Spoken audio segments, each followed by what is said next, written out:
नमस्कार. स्वागत आहे आपल्या इंडी करिअर अकॅडमी यूट्यूब चॅनलवरती. या आठवड्यामध्ये ज्या काही महत्त्वाच्या चालू घडामोडी झालेल्या आहेत तर त्यावरती आधारित अत्यंत महत्त्वाचे प्रश्न आपण आजच्या या व्हिडिओमध्ये स्पष्टीकरणासह पाहणार आहोत. तरी सर्वांनी अगदी शेवटपर्यंत हा व्हिडिओ पाहायचा आहे. चला तर सुरुवात करूया आजच्या आपल्या चालू घडामोडीच्या व्हिडिओला. प्रश्न क्रमांक 1. भारतीय हवाई दल भारत ड्रोन शक्ती 2023 चे आयोजन डॅश डॅश येथे करणार आहे. या प्रश्नाचं उत्तर आहे ऑप्शन क्रमांक 3 गाझियाबाद. आपला जो भारतीय हवाई दल आहे किंवा वायुदल जो आहे तर तो भारत ड्रोन शक्ती 2023चं आयोजन कोणत्या ठिकाणी करणार आहे तर गाझियाबाद या ठिकाणी करणार आहे. आता भारतीय हवाई दलाबद्दल किंवा वायुदलाबद्दल जर बघितलं आपण तर सध्या आपल्या भारतीय वायुदलाचे प्रमुख आहेत एअर मार्शल विवेक चौधरी. एअर मार्शल विवेक चौधरी जे आहेत तर आपल्या भारतीय वायुदलाचे 27व्या क्रमांकाचे प्रमुख आहेत. आणि आपल्या भारतीय वायुदलाचे उपप्रमुख आहेत सध्या अमनप्रीत सिंह. त्याचप्रमाणे इतर दोन दलाबद्दल जर बघितलं आपण तर आपल्या भारतीय नौदलाचे प्रमुख आहेत सध्या 25व्या क्रमांकाचे ॲडमिरल राधाकृष्णन हरिकुमार. आणि आपल्या भारतीय भूदलाचे 29व्या क्रमांकाचे प्रमुख आहेत सध्या लेफ्टनंट जनरल मनोज पांडे. हे तिन्ही जी प्रमुख दल आहेत आपल्या भारतीय सेनेचे तर त्यांच्या प्रमुखाविषयी तुम्ही माहिती असू द्या, कारण परीक्षेमध्ये यावरती प्रश्न नेहमी विचारला जातो. सर मी काय सांगितलं लक्षात आलं ना तुमच्या? भारतीय भूदलाचे 29व्या क्रमांकाचे प्रमुख आहेत सध्या लेफ्टनंट जनरल मनोज पांडे. आपल्या भारतीय नौदलाचे 25व्या क्रमांकाचे प्रमुख आहेत सध्या ॲडमिरल राधाकृष्णन हरिकुमार. आणि भारतीय वायुदलाचे 27व्या क्रमांकाचे प्रमुख आहेत सध्या एअर मार्शल विवेक चौधरी. प्रश्न क्रमांक 2. डिजिटल साक्षरतेच्या बाबतीत देशात डॅश डॅश राज्य प्रथम क्रमांकावर आहे. या प्रश्नाचं उत्तर आहे ऑप्शन क्रमांक 2 महाराष्ट्र. डिजिटल साक्षरतेच्या बाबतीत जर बघितलं तर आपल्या भारतामध्ये पहिल्या क्रमांकावरती राज्य कोणतं आहे तर आपलं महाराष्ट्र राज्य आहे. आणि 2011ला जी जनगणना झालेली होती तर त्या जनगणनेनुसार साक्षरतेच्या बाबतीमध्ये जर बघितलं तर आपला महाराष्ट्र जो आहे तर तो देशात 12व्या क्रमांकावरती आहे बघा. ही दोन्ही मुद्दे तुम्ही लक्षात ठेवा. डिजिटल साक्षरता म्हटलं की महाराष्ट्राचा पहिला क्रमांक देशामध्ये. आणि 2011च्या जनगणनेनुसार जर म्हटलं तर आपल्या महाराष्ट्रात देशात कितवा क्रमांक लागतो तर 12वा क्रमांक लागतो. 2011च्या जनगणनेनुसार आपल्या महाराष्ट्राचा साक्षरता दर जो होता तर तो होता 82.34%. किती होता 2011च्या जनगणनेनुसार आपल्या महाराष्ट्राचा साक्षरता दर तर 82.34%. आणि 2011च्या जनगणनेनुसार आपल्या भारताचा साक्षरता दर जर बघितला आपण तर तो होता 74.04%. 2011च्या जनगणनेनुसार आपल्या भारतामध्ये सर्वाधिक साक्षर असणारं राज्य कोणतं आहे तर ते आहे केरळ. त्यानंतर केरळ राज्यानंतर दुसरा क्रमांक जर बघितला आपल्या देशामध्ये साक्षरतेच्या प्रमाणामध्ये तर दुसरा क्रमांक येतो लक्षद्वीप या केंद्रशासित प्रदेशाचा. आणि तिसरा क्रमांक येतो मिझोराम या राज्याचा. आणि आपल्या देशामध्ये सर्वात कमी साक्षरतेचे प्रमाण असणारं राज्य जे आहे तर ते आहे बिहार. बिहार राज्यानंतर दुसऱ्या क्रमांकावरती येतं सर्वात कमी साक्षरतेच्या बाबतीमध्ये आंध्र प्रदेश. आणि त्यानंतर तिसऱ्या क्रमांकावरती येतं राजस्थान. आणि आपल्या महाराष्ट्रामध्ये जर बघितलं त्याचप्रमाणे तर आपल्या महाराष्ट्रामध्ये सर्वाधिक साक्षर असणारा जिल्हा आहे मुंबई उपनगर. आणि आपल्या महाराष्ट्रामध्ये सर्वात कमी साक्षर जिल्हा असा आहे म्हणजे सर्वात कमी साक्षरतेचं प्रमाण असणारा जिल्हा आहे नंदुरबार. आणि म्हणूनच आपण नंदुरबार जिल्ह्याला काय म्हणून ओळखतो तर आदिवासींचा जिल्हा म्हणून ओळखतो. प्रश्न क्रमांक 3. 26व्या आशियाई टेबल टेनिस चॅम्पियनशिप 2023 मध्ये भारतीय पुरुष संघाने डॅश डॅश पदक मिळवले. या प्रश्नाचं उत्तर आहे ऑप्शन क्रमांक 3 कांस्य पदक. 2023च्या 26व्या आशियाई टेबल टेनिस चॅम्पियनशिप स्पर्धा ज्या आहेत त्या दक्षिण कोरियातील प्योंगचांग या शहरामध्ये आयोजित करण्यात आल्या होत्या. लक्षात ठेवा 2023ची ही जी स्पर्धा आहे तरी कोणत्या देशामध्ये आयोजित करण्यात आली होती दक्षिण कोरियातील प्योंगचांग या शहरामध्ये आयोजित करण्यात आलेली होती. आणि या स्पर्धेमध्ये आपल्या भारतीय पुरुष संघाने कांस्य पदक पटकावलेलं आहे. आता आपल्या भारतीय पुरुष टेबल टेनिस संघाचा पराभव जो आहे तर तो तायवानच्या संघाने केलेला आहे बघा.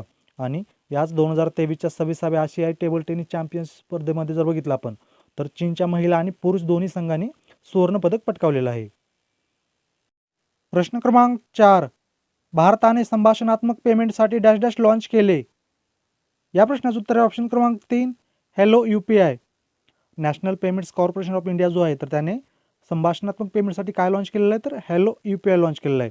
आणि नुकतं जी 18व्या क्रमांकाची आपली G20 शिखर परिषद जी पार पडलेली आहे नवी दिल्ली या ठिकाणी तर या परिषदेची सर्व माहिती देण्यासाठी G20 इंडिया नावाचं एक मोबाईल ॲप्लिकेशन लॉन्च करण्यात आलेलं आहे. प्रश्न क्रमांक 5. अमेरिकन ओपन टेनिसचे 4थ्यांदा विजेतेपद डॅश डॅश यांनी पटकावले. या प्रश्नाचं उत्तर आहे ऑप्शन क्रमांक 2 नोवाक जोकोविच. सर्बियाचा स्टार टेनिसपटू जो आहे नोवाक जोकोविच तर यांनी 4थ्यांदा अमेरिकन ओपन टेनिसचं विजेतेपद पटकावलेलं आहे. आता नोवाक जोकोविच जे आहेत ते कोणत्या देशाचे खेळाडू आहेत सर्बियाचे. आता जे काही प्रसिद्ध खेळाडू आहेत तर त्या खेळाडूंचा देश आणि त्या खेळाडूंचा खेळ प्रकार तुम्हाला माहिती असणं आवश्यक आहे. कारण ज्या काही TCS आणि MPS पॅटर्ननुसार एक्झाम होत आहेत ऑनलाईन तर त्यामध्ये नेहमी या घटकावरती प्रश्न विचारला जात आहे. त्यामुळे तुम्हाला जे प्रसिद्ध खेळाडू आहेत तर त्या खेळाडूंचा खेळ प्रकार आणि त्यांचा देश माहिती असणं आवश्यक आहे.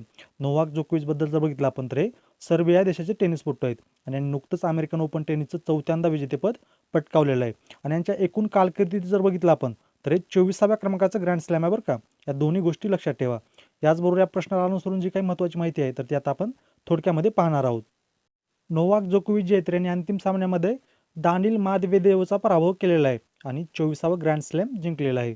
2023 मध्ये जर बघितलं आपण तर 4 पैकी 3 ग्रँड स्लॅम नोवाक जोकोविच यांनी जिंकलेले आहेत आणि नोवाक जोकोविचने आत्तापर्यंत जर बघितलं त्यांच्या कारकिर्दीमध्ये तर 36 वेळा ग्रँड स्लॅम फायनल खेळलेले आहेत आणि त्यापैकी 24 विजेतेपद त्यांनी पटकावलेले आहेत. स्पेनचे राफेल नदाल जे आहेत तर त्यांनी आत्तापर्यंत 23 ग्रँड स्लॅम जिंकलेले आहेत बघा आणि स्वित्झर्लंडचे रॉजर फेडरर जे आहेत त्यांच्या नावावरती आत्तापर्यंत 20 ग्रँड स्लॅम आहेत. टेनिसपटू नोवाक जोकोविच जे आहेत यांनी ऑस्ट्रेलिया देशाच्या मार्गारेट कोर्ट यांच्या 24 ग्रँड स्लॅम जिंकण्याच्या विक्रमाची बरोबरी केलेली आहे. ही मुद्दे तुम्ही लक्षात ठेवा नीट, कारण यावरती खूप सारे प्रश्न तयार होतात. प्रश्न क्रमांक 6. जगातील सर्वोत्तम देशाच्या यादीत डॅश डॅश हा 6व्यांदा सर्वोत्तम देश ठरला आहे. या प्रश्नाचं उत्तर आहे ऑप्शन क्रमांक 4 Switzerland. US news and world रिपोर्टने 87 देशाची यादी जाहीर केलेली आहे आणि त्या जगातील सर्वोत्कृष्ट देशाच्या यादीमध्ये जर बघितलं आपण तर 6व्यांदा स्वित्झर्लंड हा जो देश आहे तर हा अव्वल स्थानी आलेला आहे आणि याच यादीमध्ये जर बघितलं तर आपला भारत जो आहे तर तो 30व्या क्रमांकावरती आहे बघा. लक्षात ठेवा, मी काय काय सांगितलं तुम्हाला, जगातील सर्वोत्तम देशाची यादी जाहीर केलेली आहे US न्यूज अँड वर्ल्ड रिपोर्टने, तर ती एकूण 87 देशाची यादी जाहीर केलेली आहे आणि या यादीमध्ये 6व्यांदा स्वित्झर्लंड जो आहे तर हा अव्वल स्थानी म्हणजे पहिल्या स्थानी आलेला आहे आणि आपला भारत देश जर बघितलं तर या यादीमध्ये 30व्या स्थानी आहे, 30व्या क्रमांकावरती. प्रश्न क्रमांक 7. ब्रिटिश अकादमी पुस्तक पुरस्कारासाठी डॅश डॅश भारतीय वंशाच्या लेखकांची निवड करण्यात आली आहे. या प्रश्नाचं उत्तर आहे ऑप्शन क्रमांक 1, 2. ब्रिटिश अकादमी पुस्तक पुरस्कारासाठी जर बघितलं आपण तर यावर्षी 6 लेखकांची निवड करण्यात आली आहे आणि या 6 लेखकापैकी 2 जे आहेत तर ते आपल्या भारतीय वंशाचे लेखक आहेत. मग ते 2 कोण लेखक आहेत जे आपल्या भारतीय वंशाचे आहेत तर त्यामध्ये एक आहेत मोहम्मद ममदानी. मोहम्मद ममदानी यांचं पुस्तक आहे निदर सेटलर नॉर नेटिव्ह आणि दुसरे आहेत सुजित शिवसुंदरम. सुजित शिवसुंदरम यांचं पुस्तक आहे वेव्हेज अक्रॉस द साऊथ आणि या ब्रिटिश अकादमी पुस्तक पुरस्काराचं वितरण जे आहे तर ते 24 ऑक्टोबर 2023 रोजी करण्यात येणार आहे. प्रश्न क्रमांक 8. महाराष्ट्र इंटरनॅशनल या आंतरराष्ट्रीय रोजगार सुविधा केंद्राचे उद्घाटन डॅश डॅश यांच्या हस्ते झाले. या प्रश्नाचं उत्तर आहे ऑप्शन क्रमांक 3 रमेश बैस. आपल्या महाराष्ट्र राज्याचे 20व्या क्रमांकाचे राज्यपाल आहेत सध्या रमेश बैस, यांच्या हस्ते महाराष्ट्र इंटरनॅशनल या आंतरराष्ट्रीय रोजगार सुविधा केंद्राचं उद्घाटन करण्यात आलेलं आहे. त्यानंतर आपण जे ऑप्शन दिलेले आहेत तर यामध्ये एकनाथ शिंदे सध्या आपल्या महाराष्ट्राचे 20व्या क्रमांकाचे मुख्यमंत्री आहेत. देवेंद्र फडणवीस हे आपल्या महाराष्ट्राचे 9व्या क्रमांकाचे उपमुख्यमंत्री आहेत बघा. आपल्या महाराष्ट्र राज्याला जर बघितलं तर सध्या 2 उपमुख्यमंत्री आहेत, त्यामध्ये एक देवेंद्र फडणवीस आणि दुसरे अजित पवार. नंतर राहुल नार्वेकर हे आपल्या सध्या महाराष्ट्र विधानसभेचे 16व्या क्रमांकाचे अध्यक्ष आहेत. लक्षात ठेवा, राहुल नार्वेकर हे आपल्या महाराष्ट्र विधानसभेचे 16व्या क्रमांकाचे अध्यक्ष आहेत. सध्या जे आपल्या महाराष्ट्रामध्ये विधानसभा आहे 2019 पासून, तर ही कितव्या क्रमांकाची विधानसभा आहे तर ही 14व्या क्रमांकाची विधानसभा आहे बघा. आपल्या महाराष्ट्र विधानसभेबद्दल जर बघितलं आपण तर आपल्या महाराष्ट्र विधानसभेची सदस्यसंख्या आहे 288. या 288 जागापैकी जर बघितलं तर 29 जागा या अनुसूचित जाती आणि 25 जागा या अनुसूचित जमातीसाठी राखीव आहेत. प्रश्न क्रमांक 9. Leading fintech personality of the year 2023 award dash dash यांना प्रदान करण्यात आला आहे. या प्रश्नाचं उत्तर आहे ऑप्शन क्रमांक 3 Adeeb Ahmed. Leading fintech personality of the year जो पुरस्कार आहे 2023चा तर तो कोणाला देण्यात आलेला आहे तर अदीब अहमद यांना देण्यात आलेला आहे बघा. आता आपण नुकतंच बघितलेलं आहे विज्ञान तंत्रज्ञान क्षेत्रातील संशोधनासाठी दिला जाणारा जो शांती स्वरूप भटनागर पुरस्कार आहे, तर यावर्षी या पुरस्कारासाठी आपल्या देशातील 12 तरुण शास्त्रज्ञांची निवड करण्यात आली आहे आणि त्यापैकीचे एक म्हणजे 2022चा जो शांती स्वरूप भटनागर पुरस्कार आहे गणित विषयासाठीचा, तर तो डॉक्टर अपूर्व हिरे यांना जाहीर करण्यात आलेला आहे. आता हा जो शांती स्वरूप भटनागर पुरस्कार आहे तर हा 45 वर्षाखालील शास्त्रज्ञांना दिला जातो बरं का. हा मुद्दा लक्षात ठेवा. शांती स्वरूप भटनागर पुरस्कार जो आहे तर तो 45 वर्षाखालील शास्त्रज्ञांना दिला जातो. नंतर आपल्या ऑप्शनमध्ये दुसऱ्या क्रमांकावरती जे आहेत जगदीप बाकन, तर यांना नुकताच युनेस्कोचा मिसेल बेटिस अवॉर्ड 2023 देण्यात आलेला आहे आणि 2023चा आंतरराष्ट्रीय साहित्य सेतू सन्मान जो आहे तर तो हेमलता शर्मा यांना देण्यात आलेला आहे. प्रश्न क्रमांक 10. मुख्यमंत्री कामधेनू विमा योजना ही डॅश डॅश राज्य सरकारने सुरू केली आहे. या प्रश्नाचं उत्तर आहे ऑप्शन क्रमांक 4 राजस्थान. मुख्यमंत्री कामधेनू विमा योजना जी आहे तरी कोणत्या राज्य सरकारने सुरू केलेली आहे तरी राजस्थान राज्य सरकारने सुरू केलेली योजना आहे. कोणती? मुख्यमंत्री कामधेनू विमा योजना. त्यानंतर आपण ऑप्शनमध्ये जे राज्य दिले आहेत तर त्या राज्याच्या काही महत्त्वाच्या योजना पाहूयात. त्यामध्ये तेलंगणा राज्याची महत्त्वाची योजना जर बघितली आपण अलीकडील काळातील तर भागीरथ योजना आहे बघा.